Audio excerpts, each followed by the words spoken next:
कार्तिक घर लेट पहुंचा और बिना खाना खाए ही सो गया। अगले दिन सैटरडे था। संडे को उसे नीलू से पहली बार मिलने जाना था, लेकिन उसकी लाइफ के साथ अब न जाने क्या हो रहा था। जब तक वो 25 साल का था, तब तक उसे किसी सुंदर लड़की से हाय या हेलो करने में भी शर्म आती थी, इसलिए तब तक उसकी कोई गर्लफ्रेंड नहीं थी। लेकिन जब से उसकी शादी की बात हुई थी, तब से उसकी ज़िंदगी में कई लड़कियां शामिल होने लगी। अब समझ नहीं पा रहा था कि क्या करें। बस वो वक्त की नज़ाकत को देख बिना समझे ही सबके करीब जाने लगा।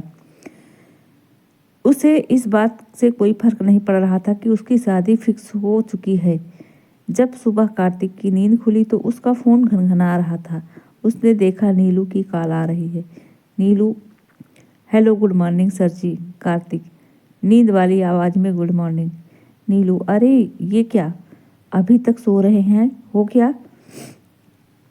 कार्तिक, हाँ, रात को नींद अच्छी आई तो उठने का मन नहीं कर रहा था। नीलू, ओह, अच्छी नींद आने का कोई कारण? कार्तिक अपनी आंखें मलते मलते मुस्कुराने लगा और कहा, कारण? एक जवान लड़के के लिए इस उम्र में क्या कारण हो सकता है? नीलू ने हंसते हुए कहा, इस उम्र में तो हर लड़का एक ही सपना देखता है। कार्तिक ने बड़ी ही उत्सुकता से पूछा, क्या क्या, जल्दी बताओ। नीलू ने फिर कहा, अरे बाबा, सिंपल है कि उसके सपनों में कोई सुंदर सी परी आ जाए, और हंसाने लगी। कार्तिक भी नीलू के साथ हंसने लगा। फिर बोला, तुम्हें बहुत पता है। नीलू ने कहा, हाँ पता है ना। वो क्या है ना कि मेरे भी एक दो मेल फ्रेंड्स हैं, तो उनकी बातें सुनती रहती हूँ। कार्तिक, अच्छा तो ये बात है। नीलू, हम?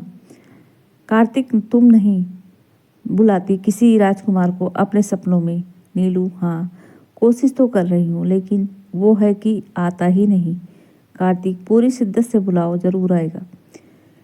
नीलू हंसने लगी और बोली, हाँ, संडे को बुलाया है, देखते हैं आता है कि नहीं। कार्तिक और नीलू दोनों हंसने लगे। चलो, माँ बुला रही है, फिर बात करती हूँ।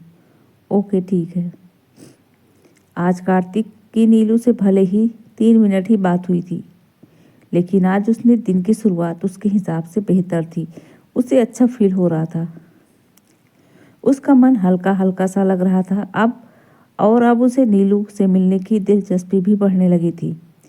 अब उसे रोज की तरह ऑफिस जाने में ज़्यादा रुचि नहीं थी, बल्कि उसे ये सोचने में मज़ा आ रहा था कि कल वो नीलू से मिलेगा तो उसके लिए क्या ले जाना चाहिए, या फिर उसके लिए कुछ स्पेशल करना चाहिए।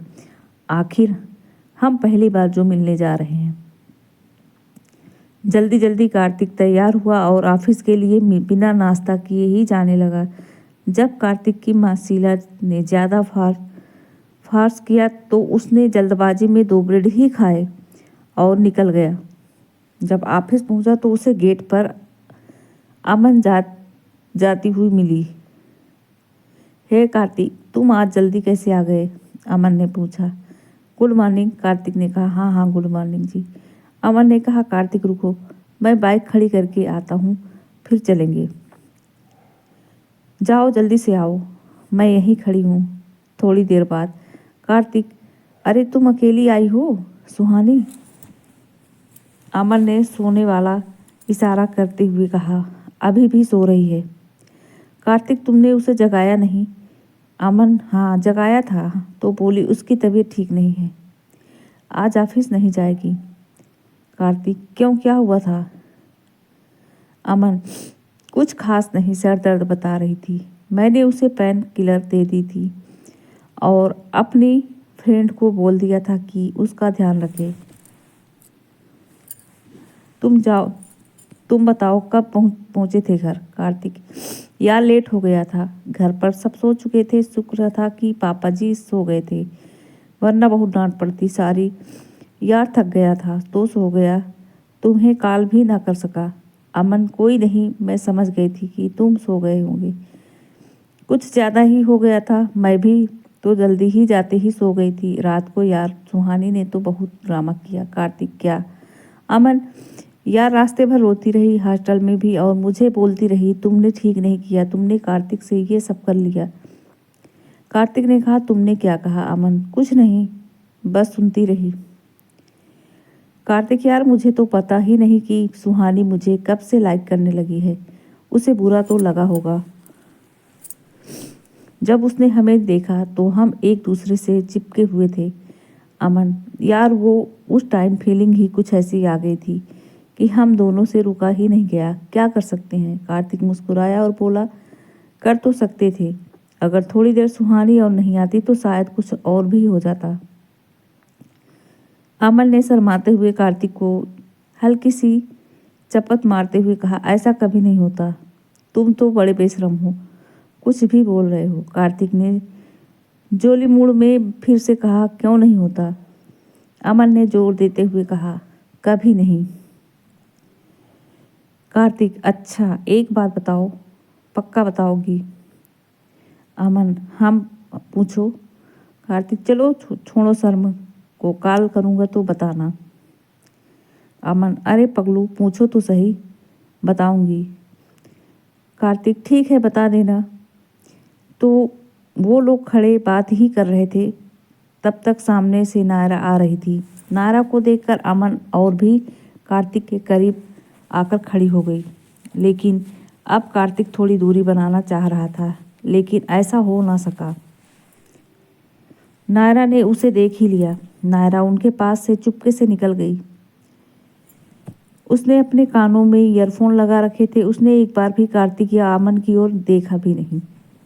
कार्तिक सोचने लगा, इसे कहते हैं इग्नोरेंस। देखो इसने तो मुझे एक आंख भर देखा भी नहीं। अमन ने भी नोटिस किया कि आज नायरा कुछ अलग ही अंदाज में आई। इस ड्रेस में वो काफ़ी एरोगेंट दिख रही थी, लेकिन जिसकी उसकी खामोशी बहुत कुछ कहना चाह रही थी। नायरा अपनी सीट पर जाकर बैठ गई। थोड़ी देर बाद कार्तिक और बाकी साथी भी आ गए, अपनी सीट पर बैठने लगे। कार्तिक भी अपनी सीट पर आया और बैठते हुए उसने नायरा को विश किया, गुड मॉर्निंग डियर। नायरा ने बिना कार्तिक की ओर देखे ही उसे रिप्लाई दिया। कार्तिक नायरा को ही देख रहा था, लेकिन एक बार भी उसने अटेंशन नहीं दिया। तो दोस्तों यह कहानी कैसी लगी कमेंट करके ज़रूर बताइएगा। मिलते हैं नेक्स्ट वीडियो में। आज की वीडियो यहीं पर करते हैं एंड।